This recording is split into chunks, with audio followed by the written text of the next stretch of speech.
الأهلي بيتناول المانجا الفاكهة المفضلة ليه برباعية. قدر الأهلي يكسب الإسماعيلي النهاردة 4-0. في ماتش يعتبر كان ممتاز، كان ماتش أصلا يوصل أكتر من 4. النهاردة نتكلم أول حاجة عن التشكيل. بدأ الشناوي حراسة المرمى، قدامه هاني وربيعة قلب دفاع. هاني مكان مصطفى العشي عشان خد طرد الماتش اللي فات. آه، واكرم باك يمين، وكوكا باك شمال مكان كريم الدبيس. وكان في قدام امام واحمد رضا. احمد رضا اللي اول مره يبدا اساسي النهارده. كان قدامهم محمد عبد الله برضو اول مره ياخد ماتش اساسي.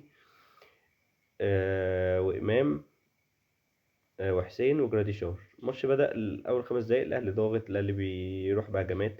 بعدها بدقيقتين يعني كورة كويسة من حسين الشحات، يلعبها في مساحة كده ظهر الدفاع، يلعبها لجراديشار، لزق الكورة وسبب اللاعب الإسماعيلي يعني خبطه في رجله، فاتحسبت ضربة جزاء. ضربة جزاء صحيحة عشان الناس اللي هم المنافقين أو المدلسين اللي هيطلعوا يتكلموا على الحتة دي، وخصوصا إنهم يعني بيتجاملوا بالتحكيم النهاردة أصلا، واخدين من بتروجيت نقطة بالتحكيم.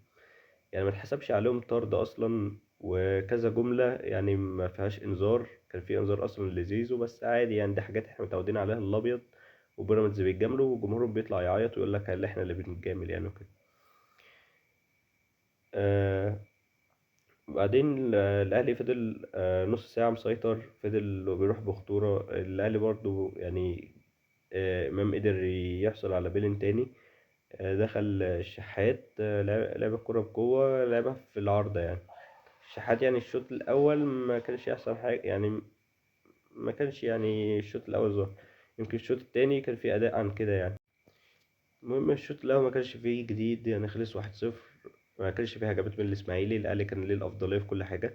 يخلص الشوط الأول نيجي للشوط التاني. يعني الشوط التاني كان فيه جمل كتير وكان فيه حاجات كتير، وكان الشوط التاني يعني ممكن يخلص بأهداف كتير قوي.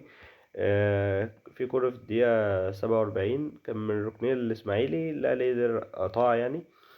امام عاشور لعبها لحسين، حسين لعب في مساحه بينيه كويسه كده لجراديشار، خد الكره وزقها طولت منه، الحارس صدها.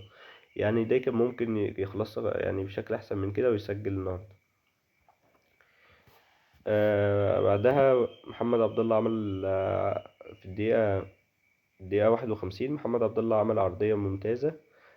جري بالكرة، عمل عرضية لجراديشار، شاط الكرة، الحارس صدها، بعدين رجعت له تاني، بعدين سندها لإمام. إمام زق الكرة كده وفضى مساحة لنفسه، قام شايط جت في العارضة ونزلت يعني عدت الخط. عدت بكامل استدارتها يعني الخط. والهدف التاني للنادي الأهلي بدري في الشوط التاني، تخلص الدنيا، تخلص الماتش، تريح نفسك. تخلص الماتش بدري وتزود كمان، تزود يعني النتيجة. فدي حاجة كانت كويسة. بعدها يعني بعد الهدف التاني الإسماعيلي ابتدى يعمل هجمات، ابتدى يعمل خطورة عليك، ابتدى اللي هو يعني يحاول اللي هو يسجل هدف ويقلل الفارق. آه، بس بعدها يعني حسين الشحات لعب كرة لإمام، لعب كرة لأحمد رضا. أحمد رضا لعبها في مساحة لإمام. إمام جه يعني يشوط الكرة، الحارس طلع قفل عليه الجون يعني بشكل كويس. بعدها بدقيقة الشحات حط كرة لجراديشار، سند وعدل وشاطها كده بس جت جنب القايم يعني. يعني الأهلي في الشوط التاني يعني عمل هجمات أكتر بكتير من الشوط الأول، وكان في خطورة، كان يخلص الشوط التاني ده لوحده بس 4 أو 5. بعدين في الدقيقة 61 كان في جملة كويسة. مروان أحمد رضا لعب كرة لمروان كده كان ناحية الجناح.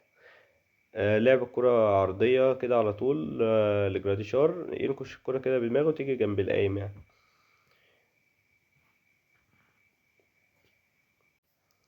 بعدين بيحصل تبديلات، بينزل وسام وندفيد وأشرف داري مكان جراديشار ومروان وربيعة. بعدين دقيقة 77 تحصل كرة ممتازة بينية من أحمد رضا لإمام، لكن الحارس بيصدها.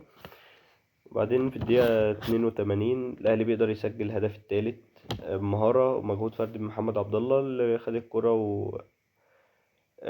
خد الكرة وعدى من اتنين وقام بصى يعني إمام بصاها على طول لحسين الشحات اللي يعني فنش كويس أخيرا وسجل بعد فترة كبيرة يعني غياب عن التهديف. فدي حاجة كويسة وحاجة يعني إيجابية إنه يسجل قبل ماتش الزمالك، بحيث يبقى فايق، بحيث يمكن مثلا يعمل حاجة ويفوق ويبتدي يشتغل معانا بدل ما الفترة اللي فاتت يعني ما كانش بيسجل. بس يمكن يعني كان بيقدر بيساهم مثلا بحاجة، بس ما كانش بيسجل بقاله فترة. فحاجة كويسة إنه يسجل يعني. عندنا برضو عندك محمد عبد الله. يعني الولد ده يعني من أول ما بدأ أصلا السنة اللي فاتت هو خامة كويسة. عنده ثقة في نفسه، ما بيهابش الموقف، لا عادي بيعدي وبيروح ومرة واتنين وبيصر على الحاجة. يعني بيفكرني برمضان صبحي يعني وكده، اللي هو عنده حتة الحاجة اللي هو العافية يعني شوية كده، يعني بيبقى اسمها عافية في الكورة، بس يعني هو إصرار على إنه يعمل الحاجة دي وينجح فيها. كويس برضو ان كولر يعني اداله الماتش كامل، يعني سابه 90 دقيقة يكملها. دي حاجة كويسة برضو، وحاجة كويسة انه بدأ بيه اساسي واعتمد عليه النهاردة. والشوط الاول كان فيه يعني استعجال منه كده اللي هو عايز يعمل حاجة، بس الشوط التاني يعتبر مساهم في التلات اجوان.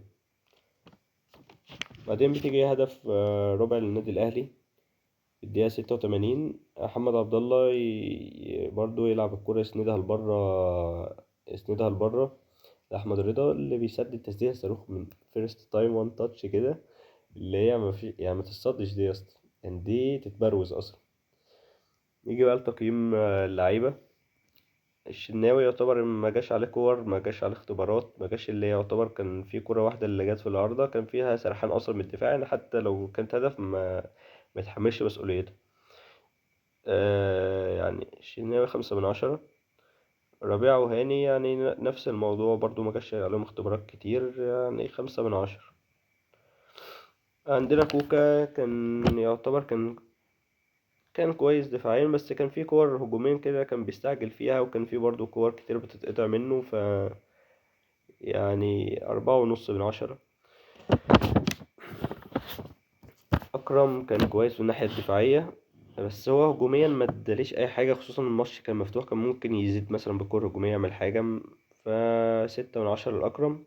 مروان عطية النهاردة قدر يسجل أخيرا أخيرا هدف مع الأهلي، وقدر اللي هو كان بيقدم شكل كويس. 7/10 مروان. أحمد رضا يعني لعيب خامته كويسة، لعيب بيعمل زيادة هجومية كويسة، لعيب النهاردة يعني قطع كور كتير، وفي الالتحامات والصراعات كويس يعني بيقدر ياخدها. آه، وكان كويس برضو يعني اللعب ونقل اللعب على أطراف الملعب كان بيقدر يعمله بشكل كويس. ف8.5 أحمد رضا. إمام يعني فوق التقييم يا مالك والله، يعني رابع ماتش على التوالي بيسجل. آه يعني المرة الخامسة ولا السادسة اللي ياخد فيها مان اوف ذا ماتش أصلا. وعندنا يعني بأقل أداء النهاردة يعني جون وأسيست حاجة كده يعني بيسخن بيها. فيعني 8.5/10 الإمام. محمد عبد الله يعني بالنسبة لي هو مان اوف ذا ماتش، رجل المباراة. يعني لعيب متسبب في 3 أجوان، اتسبب في 3 أجوان للأهلي. التاني والتالت والرابع جمل من عنده، العرضيات اللي بيعملها، الحاجات، المراوغات، الترقيص، يعني احنا كنا محتاجين حاجة زي كده. واتمنى يعني ان اللي هو مع الوقت يتطور اكتر من كده ويبتدي اللي هو يشتغل على الجون ويبقى ايجابي. 10/10 محمد عبد الله. جراديشار يعني لاعب كويس، بينزل يلتحم، بينزل اللي هو يعني يفضي مساحة يصنع كور.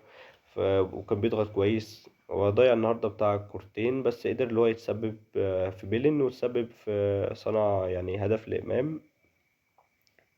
فجراديشار يعني 8/10.